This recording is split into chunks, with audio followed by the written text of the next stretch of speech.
Résumé du chapitre 5. Ce mercredi, le maître de l'école est heureux et gentil avec les écoliers. La raison de son bonheur est l'événement de l'Achoura, occasion de la réflexion de l'école. Les enfants sont libérés pour le reste de la journée. Le narrateur exulte. Cette joie est modifiée par l'absence de la mère qui est partie avec la Laïcha. Lorsque la mère est de retour, elle chuchote aux voisines l'histoire de son ami, Moulay Larbi. Moulay Larbi, ruiné par le procès rendu en faveur de son ennemi. Sa femme vend tous les bijoux. Sa femme vend tous les bijoux et meubles qu'elle possède pour que celui-ci puisse s'installer dans un nouvel atelier. Au moment où la mère achève la relation de son récit, un hurlement déchirant s'élève. Une vieille esclave informe les femmes que Sidi Mohammed ben Tahar, un coiffeur de son état, vient de mourir. La mère va présenter ses condoléances à la femme de défunt. Le narrateur l'accompagne, pleureuse et de l'épouse endeuillée. Lorsqu'il revient chez lui, le narrateur songe à la mort et à l'enterrement. Pour le consoler, le père lui raconte une histoire afin de lui faire comprendre que certains morts sont accompagnés d'anges au paradis. L'enfant sombre dans une tristesse profonde. Il pense qu'il va mourir et se met à imaginer son propre cortège funèbre. Il s'endort en faisant des rêves. En se réveillant le matin, il est dispensé d'aller à l'école coranique. Il est gratifié d'un beignet. Laissé de suivre ses activités journalières des femmes, il s'occupe à réciter le Coran avec ardeur. Il arrête sa psalmodie et sort sur le palier lorsque sa mère lui offre une chaînette de cuivre.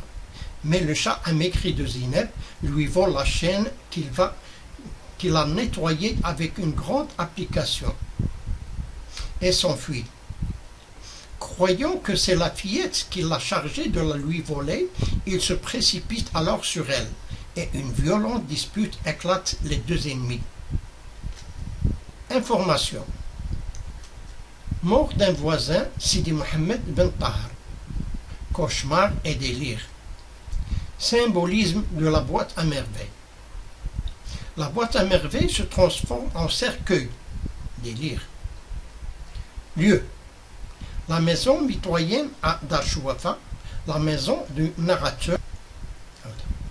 Personnage. Le Fki, Fatima Bziouya, la Laïcha, la mère du narrateur, Sidi Mohammed ben Tahar, le coiffeur, une négresse, le narrateur, les pleureuses, Zineb, les réciteurs, Driss le teigneux et Rahma. D'abord, le résumé du chapitre 5. هاد الأربعة الفقيه راش قال ليه وظريف مع الدراري لحقاش جات مع المناسبات ديال عاشوراء وفيها كيصلحوا المدرسة الدراري كيتحروا في نص النهار الاخر. لو ناراتور فرحان. هاد الفرحة تغيرت بالغياب ديال الأم اللي مشات مع لاله عيشة. ملي الأم رجعت بدات كتوشوش لجارات القصة ديال صاحبتها. مولاي العربي فلس بالدعوة اللي ربح فيها الخصم ديالو. مراتو باعت الذهيب ديالها كامل والفراش اللي كان عندها باش راجلها يتمكن يستقر في شي محل جديد. وما جات الأم فين تكمل القصة ديالها حتى ناضت واحد الغوتة. واحد العبدة هي مرأة كبيرة خبرت العيالات أن سيدي محمد بن طاهر الحلاق توفى. الأم مشات تعزي مرات المرحوم ومعها لو ناراتور. الندابات تهما حضروا الجنازة وملي الراوي ديالنا رجع لدارهم بدا كيفكر في الموت وفي القبر وباش باه يخفف عليه بدا تيحكي ليه في واحد القصة باش يفهموا بأن البعض في اللي كيموتوا كديهم الملائكة الجنة. ومع ذلك الدري غارق في شي أحزان عميقة، فكر أنه غادي يموت وتصور هو في الجنازة ديالو، ونعس وبقى كيحلم.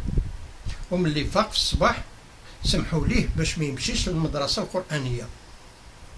واحد الشفنجة خداها كمكافأة ودوز النهار مع العيالات وهو كيحفظ القرآن بالجد. وشوية وقف الترتيل ديالو ومشى للمراح، وهي مو عطاتو سلسلة ديال النحاس، ولكن ديك القطة المعظمة ديال زينب سرقاتها ليه وهربات. بعد ما نظفها بعناية كبيرة وشك في ديك البنية وقال في راسو هي اللي حرشات القطة باش سرقات ليه السلسلة. مشى يجري عندها ومدابزة كبيرة دارت بيناتهم.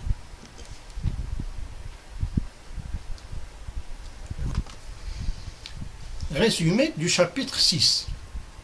Personnage secondaire.